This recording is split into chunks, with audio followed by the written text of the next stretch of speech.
With a Jim Harbaugh-led team, we know we may have to come to terms with them going in the trenches in round one, but the good news is there's a pretty good list of weapons that should be available in round two, and one of them they've already shown major interest in.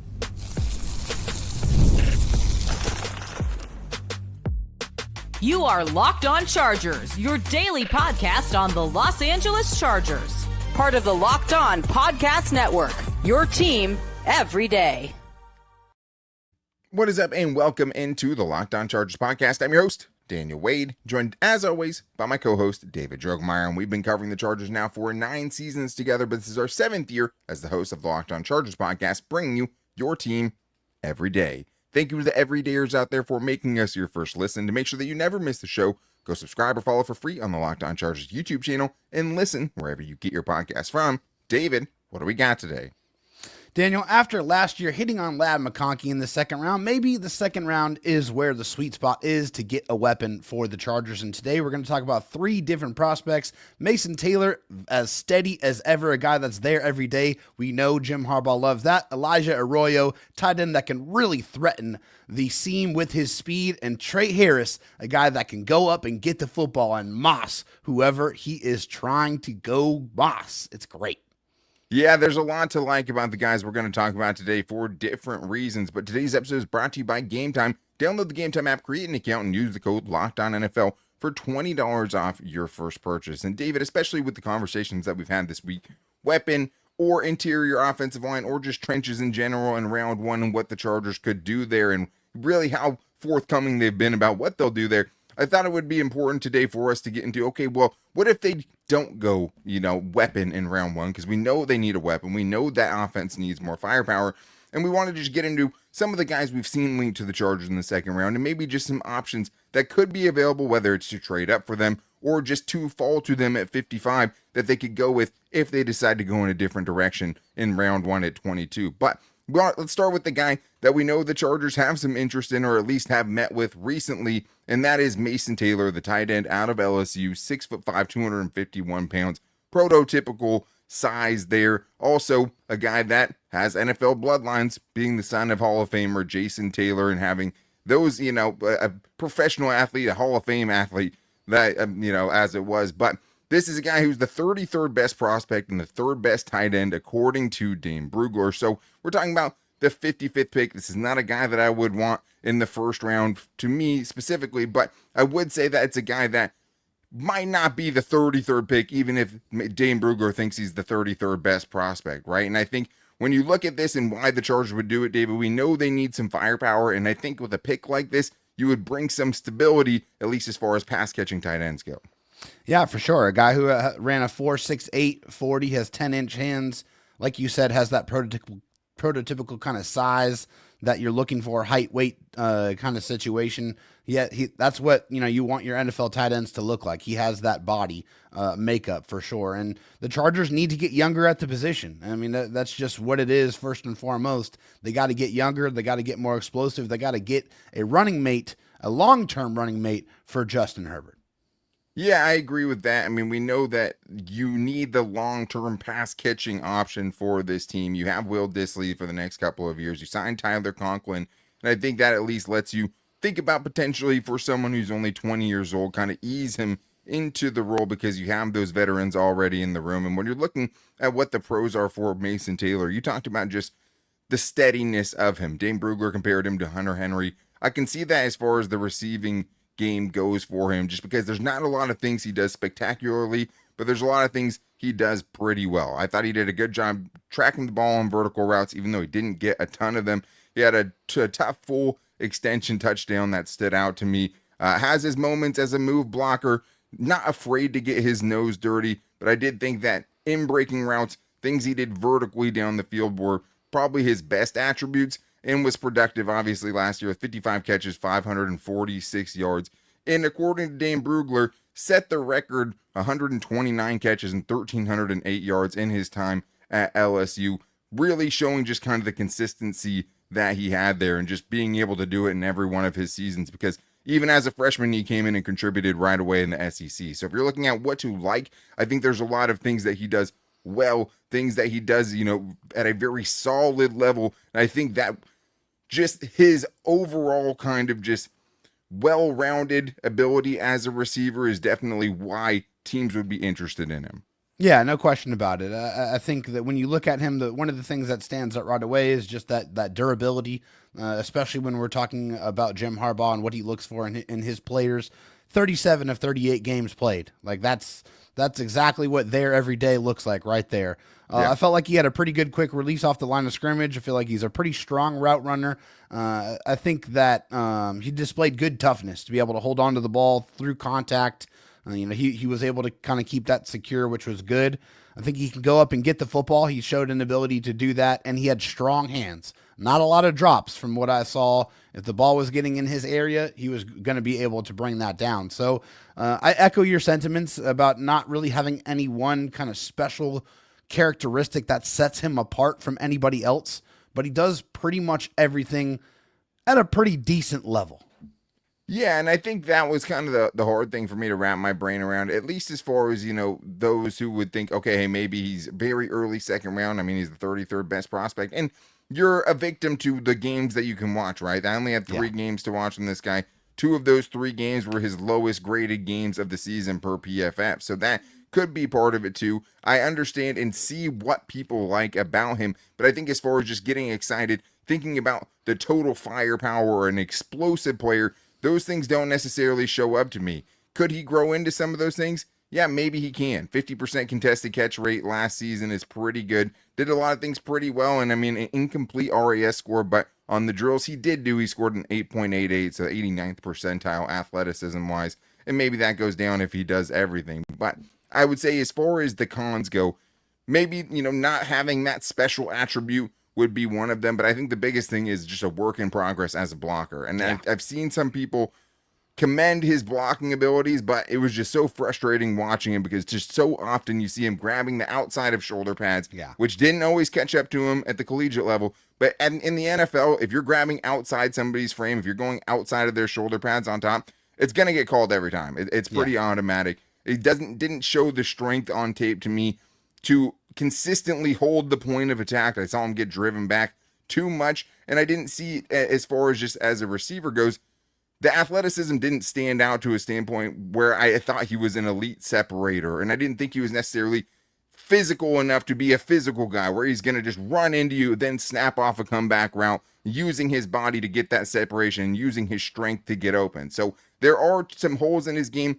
I think the no injuries, right, and the durability, the no big injuries, that is definitely something that's in his favor. But as far as just kind of next level skills and places that he stood out as a blocker or just specialness as a receiver, that part I didn't see as much of.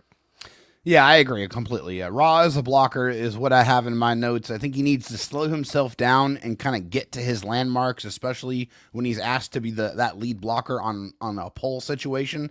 It seems like he's just a little bit too much in a hurry. He needs to try to slow down, control himself, and be able to find where his landmark is and be able to land on that landmark.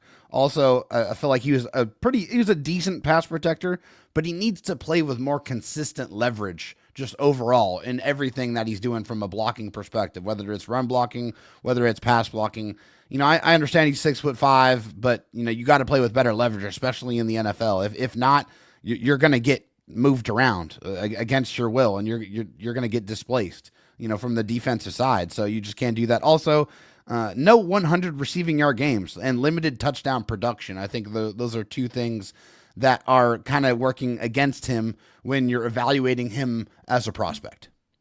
And obviously played with some really explosive, receivers. Just to think about him, when last year he had a guy named Malik Neighbors coming out and another guy named Brian Thomas Jr. coming out. So he's obviously had to fight for that target share. I'd say, to your point, only 2 touchdowns last season, only 6 career touchdowns in 38 games. Doesn't bring a lot after the catch, ranked 129th per PFF last year. I don't know if I see him as an instant contributor in 2025. Now, maybe he can turn into just that dependable type of player for you that just always kind of does the little things that aren't going to show up in huge games. But yeah, the fact that his best game ever in college was a 63-yard game, that has to be a little bit concerning, but also doesn't have some of the red flags that some of the next guys we're talking about do. Because next we're talking about Elijah Arroyo. And you want to talk about fireworks, talk about the guy who averaged the most yards per catch out of any tight end in the FBS last season, which is who we're talking about next, and definitely is a guy that brings some fireworks as a playmaker. So we're getting into Elijah Arroyo and more on today's Locked On Chargers podcast. There's nothing like the energy of a live game, whether it's catching a last-minute MLB showdown or soaking in the excitement of an NBA matchup, but finding great seats at a great price, that used to be a challenge until I found GameTime. GameTime makes scoring last-minute tickets easier than ever, and prices actually drop as the event gets closer, and with the all-in pricing, you see the total cost up front, no surprises at checkout, which is easily one of my favorite things about it, and you can save up to 60% off buying last-minute tickets for sports, concerts, comedy, theater, whatever that is. And when you're going to do something like go to a live event, you want to make sure that experience is perfect, and you want to make sure you're getting the best price, which is why the GameTime guarantee, crediting you 110% of the difference if you find the same seats for less, and also the peace of mind knowing that you know the view that you're going to get once you get there. You're not going to be surprised by a big giant pillar in front of you. So take the guesswork out of buying tickets with GameTime. Download the GameTime app, create an account, and use the code LOCKEDONNFL for $20 off your first purchase. Terms apply. Again, that's code LOCKEDONNFL for $20 off. Download GameTime today. Last minute tickets, lowest price, guaranteed. David, let's continue talking about some of the second round weapons that the Chargers could target. And I know a lot of fans have been infatuated with the top two options at tight end with Tyler Warren and Colston Loveland. And I think it's nice to know that there are some other options to feel good about after that if they don't land one of those guys in the first round. And I think Mason Taylor brings that to a certain extent. As far as kind of excitement, as far as juice goes, I think Elijah Arroyo has the edge there, because this is a guy, David, who, unlike Mason Taylor, maybe doesn't have the durability, maybe doesn't have some of the steadiness of him, but he brings the explosiveness, and he's a big play waiting to happen. So as far as why the Chargers would do it, adding that vertical threat to this offense, adding that seam threat like you brought up at the beginning of the show. He's Dane Brugler's 41st ranked prospect, so he's not a guarantee to get to the Chargers at 55. He's the 4th ranked tight end behind Mason Taylor and the top two guys. But like we talked about, there's no long-term receiving option on the roster right now. And I thought this from Dane Brugler and the Beast, which came out, which is absolutely awesome, was very indicative kind of what his game is. 34.3% of his catches in 2024 went for 20 yards or more. Yeah. For context, Brock Bowers finished his final season at Georgia at 23.2%. So clearing Brock Bowers, who we just saw tear up the NFL, by 11% as far as how many times those catches are going for 20 yards, tells you just how explosive this guy is and why the Chargers could be interested in bringing him in round 2. Oh, yeah. I mean, it was really fun watching him, putting the tape on, being able to see all the different ways he was able to impact the game, whether it, was his quick releases, his strong hands, his ability to kind of, get that football and turn upfield and really get upfield in a hurry. And it really shows in the stats that he was able to put up in, kind of his lone healthy season. 13 games, 35 receptions, 590 yards, 16.37 yards per reception. I mean, that is unreal. That's wide receiver type yards per reception numbers right there. That's really, really high. And then, of course, not to mention the 7 touchdowns to go along with that. So, yeah. He was very, very productive in the touches that he got. And I think it's really a big part of it's the speed, Daniel. It is. And he really has the ability to kind of take the top off of defense from the tight end position, which isn't normal, right? I mean, and also not just that, but averaged 8.9 yards after the catch per catch as well, which ranked 7th according to PFF. Eats up yards with those long strides, man. He gets it, and he's not going to make a ton of people miss with wiggle or juking guys or stuff like that, but he creates really bad angles, and he gets upfield so quickly and has kind of pull away speed for a tight end, which you don't always see. I mean, I was also pretty pleasantly surprised with his ability as a blocker. I mean, I had basically heard, just from seeing everything and all the talk about him, that his major kind of liability was as a blocker. And at least as far as just an inline blocker, someone being able to hold their ground at the point of the attack, I was pleasantly surprised. I don't think he's, he's not elite, but he's definitely not a complete liability there, which I was afraid he might be. I also liked his ability in broken play situation, had a couple times where he made big plays after the initial play broke down, showed a good feel for coverage, doesn't run into defenders in coverage, which I hate. If he finds a soft spot, he'll sit down there, and is, a hands catcher that can go outside of his frame to make a catch. And, size wise has big hands, 10 inches, long arms, 33 inches, big time catch radius. But just when you watched him, David, I mean, the big plays were so apparent. And that's why even with 20 less catches than Mason Taylor had this year, he still had more yards. He had 35 catches, 590 yards, whereas Mason Taylor had 20 more catches and didn't get to that number. So he is, fireworks embodied in his play style. And there are some red flags, but it's hard not to get excited about what kind of the upside is or the exciting parts of his game. I mean, I kind of echoed the sentiments about him as a blocker. I didn't really see it. As far as the negative parts of that game, that aspect of his game. And yeah, again, we only got to watch 3 or 4 games of him, but from what I saw, he was able to control the edge. He was able to open up holes for his running backs. He was able to kind of move a little bit more accurately and be able to find, his landmarks a little bit better. I wouldn't say he's going to drive people out of the way completely, but he was able to deliver some hits. He was able to get people out of the way and not allow his defender, his assignment to impact the play. And I think that's good enough. I don't need you to maul everybody and put them in the ground. I just need you to do your job. And I think he did do that at a very, high level. Also, I feel like, he was able to remain friendly to the quarterback in those out of structure type of plays. He was always trying to make sure that he made himself available, made himself friendly, also stayed active as a blocker if the pass or the ball went in his area to try to set up blocks and get blocks for his teammates. I feel like he showed some selflessness and ability to do that.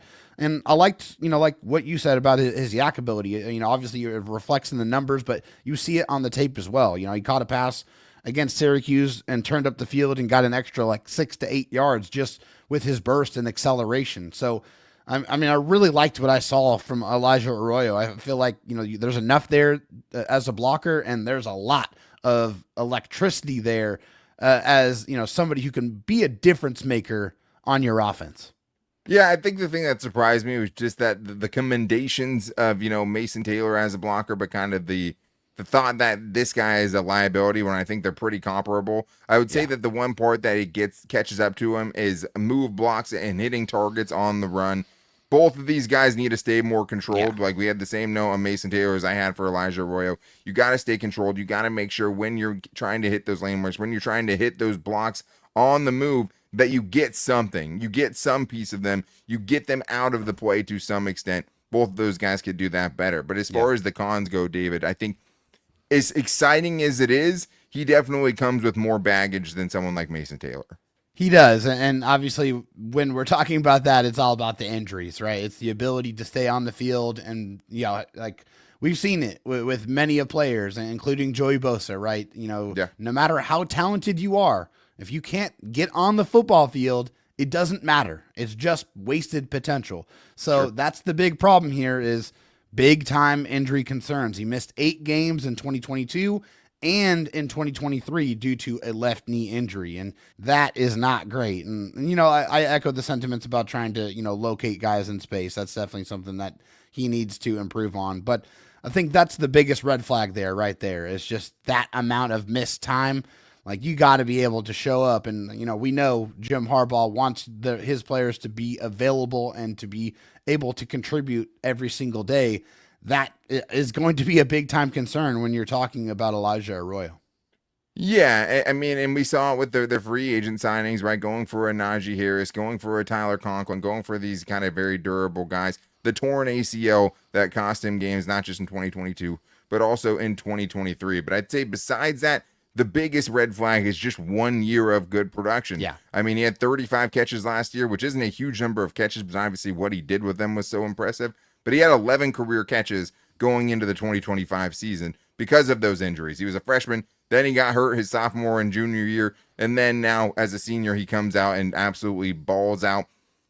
Like we talked about, hitting guys on the move, being able to sustain blocks consistently, I thought is something he can get a lot better at. But I just think that a lot of that is just technique. The actual want to is there. The grittiness is definitely there. Even more so than Mason Taylor in my mind. And I mean, another big red flag, only 1 contested catch on 5 attempts. You didn't see that a lot for a guy with 7 touchdowns. I think you expected to see maybe some tougher catches in the end zone. That really wasn't where he made his bread because the separation ability was so much better. I think that, there wasn't a lot of guys all over him all the time.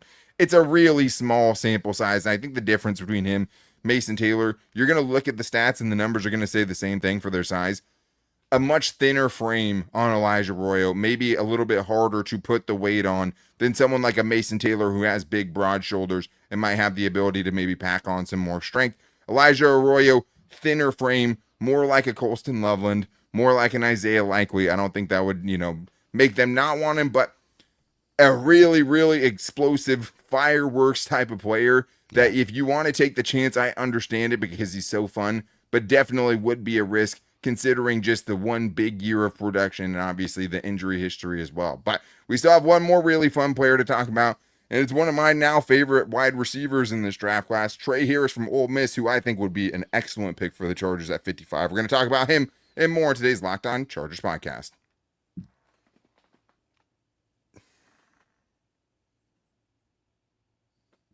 All right, David, well, we still have another second round weapon to talk about, and there's a lot of them. I'm sure you guys are going to tell us about other guys that you like in the second and third rounds, and we want to see them because as we go through these mock drafts with the big day coming up and the start of the draft coming up in only a few weeks, we want to know who you guys like as well because I obviously have a 1-year-old child and don't have as much time to watch tape, but we want to watch tape on the guys we think are realistic possibilities and guys that make sense for the Chargers and what their biggest needs are. But thank you for making us your first listen today. As always, if you need a second listen, a great way to keep up with the draft is by listening to the Locked On NFL Draft with Damian Parson, who I know you guys all loved, and Keith Sanchez as well, giving you draft info every day on YouTube and wherever you get your podcast from.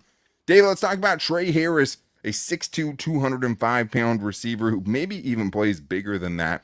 And you're talking about why the Chargers need it. The Chargers need firepower in general. The Chargers lacked firepower and the ability to protect Justin Herbert, but let's not be confused about what happened in that game, right? It wasn't just the offensive line. The offensive arsenal, look at the box score. Look at, there was one player that did well, and everybody else was totally overpowered in that game and just was unable to make an impact. The Chargers still need firepower. This is a guy that brings firepower. No question about it. And big time real production. I mean, we're talking about legit 65 catches, 935, 10 TDs, 54 catches, 985 yards, 8 TDs, 60 catches, over 1,000 yards, and 7 touchdowns. That right there, in the SEC, mind you, no less, is real legit production. And like, this guy's been very, very explosive. And when you put on the tape and watch him, it is absolutely no surprise as to why. Yeah, I mean, his stat line this year was silly. I mean, you listed there the last 3 seasons that he had, with the last line that you put out being what his 2024 season was, which was 60 receptions for 1,030 yards, 17.2 yards per catch. Explosiveness. Yeah. That would be a great stat line for a receiver who played all of the games. He didn't. He did that in 8 games. Yeah. He averaged 128.8 receiving yards per game in 2024. That's total insanity. He averaged 5.12 yards per route run. Easily first place out of any college wide receiver. By far. And one of the things I loved, a big receiver that plays like a big receiver. And that was, one of our main criticisms of, Quentin Johnston coming out. Very, very different players, these two guys. I mean, this is a guy who can be that payer to Ladd McConkey, to be that outside receiver that can get you wins against man-to-man coverage, something that no one could do outside of Ladd McConkey last year, with the size to play outside and just absolutely killing you if you try to just man him up.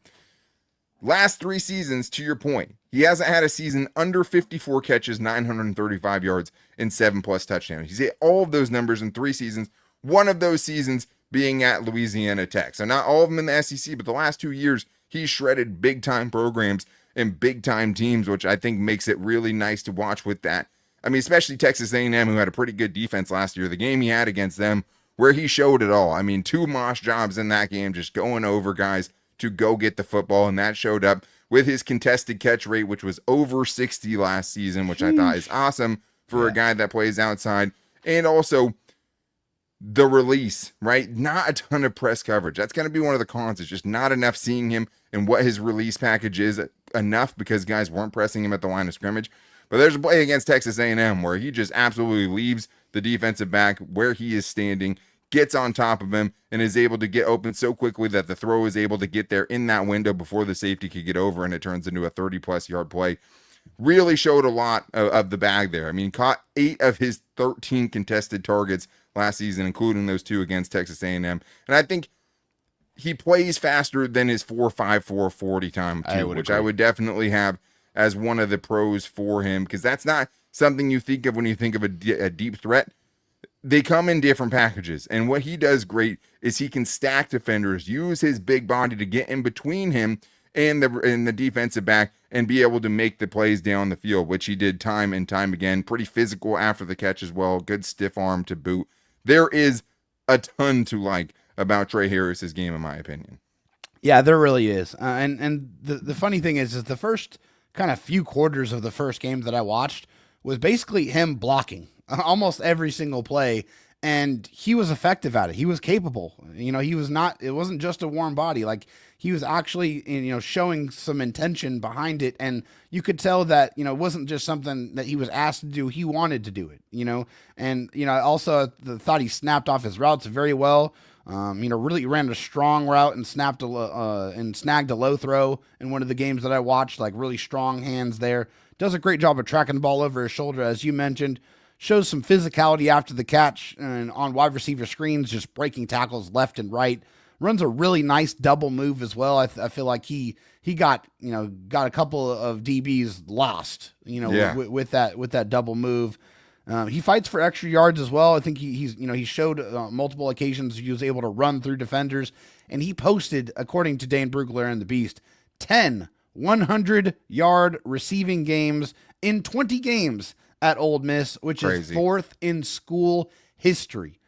That guy is the real deal. He has a ton of tricks in his bag and a lot of reasons why you should be excited about his game. Yeah, and he didn't do the agility testing, and maybe that, lowers the score, but at least in his initial testing, 9.07 RAS score in the 90th percentile as far as athletes, and that's including his 40 time, right? So you can't just look at the 40 time. This is a dude who's a bona fide deep threat down the field. He might have to, get better at beating press coverage, and when guys did get their hands on him, at times, it could slow him down through his route, but I thought he did a great job of just chopping defensive backs' arms away and getting on top of them when he decided to go deep. I think part of the reason the double move was so effective is because he ran like 1,000 curl routes last season too, so it was very believable that he was going to do that. But I thought he created good separation on those. I've seen separation concerns. I thought he separated pretty well in the games that I saw him. So the one place I'll disagree with you is the run blocking. And it's interesting because I do think that when you're looking at these teams and what they ask their receivers to do. I mean, a few of the games I watched, it wasn't really a big part of their game plan was having Tre Harris block, because a lot of times he's so far away from the football that he's not going to make a big impact on the play as well. But I think the want to, you hate to question effort, but I definitely with him I don't see a block through the whistle guy. I just don't. And I've seen that sentiment echoed. I think you're going to need someone who is going to lock this dude in, because he has the frame to be a dominant run blocker if he wants to be. I think it's just about getting him to want to be that all the time, because I thought that was very inconsistent in his game, and him actually wanting to be the guy that's, physical and block you, and just a lot of times too, waiting for guys to get there, right? Like not going and getting the block as far as, hey, we're going to throw a wide receiver, a running back screen, or a flare pass out behind me. I'm waiting for the defensive back to come hit me before I engage with him, instead of seeking him out and going and doing damage. I didn't see that in Tre Harris's game. I thought there was some times where it was pretty minimal effort when he knew the ball wasn't going to him. So I'd say other red flags: missed 5 games due to a groin injury last year, missed 1 game in 2023 with a knee injury that required a minor procedure, according to Dane Brugler. And probably the big one, at least last year, 5 drops and 2 fumbles last year. So ball security something, but I think it's made a little less because he can also make this spectacular catch, and you saw him make a lot of tough catches as well.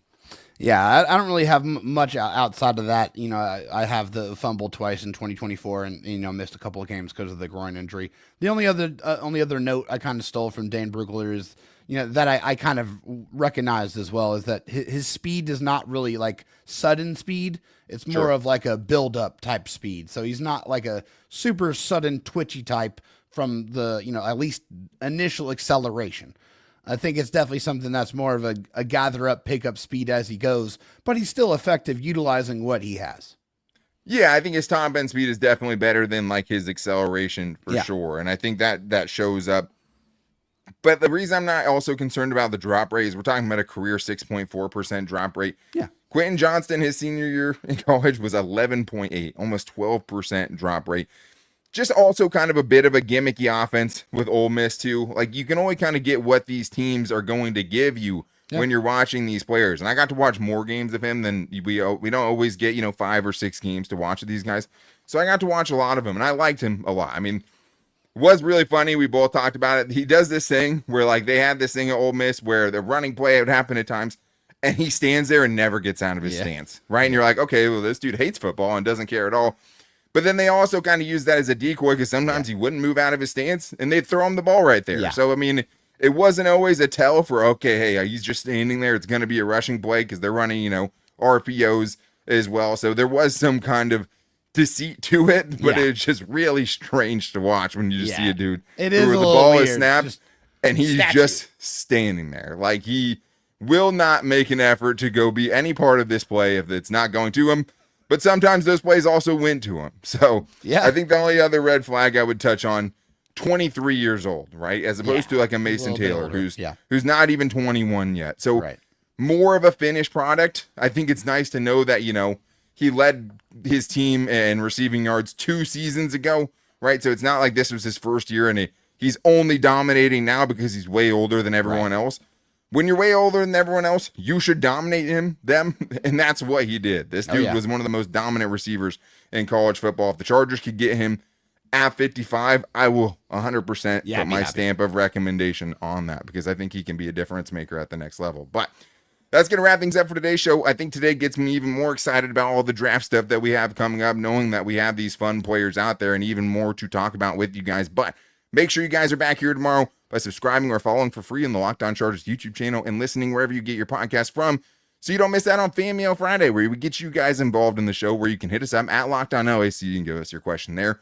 On Instagram at Locked On Chargers where you can give us your question, or on YouTube we will put a post out as well where you can give us your Fan Mail Friday question or call into the voicemail line at 323-524-7924 so you can give us your 30-second Chargers question for tomorrow. We want to know what you guys want to talk about. And we always have great conversations on Fan Mail Friday. So make sure you guys are back here for that tomorrow. Until then, take it easy and go Bolts.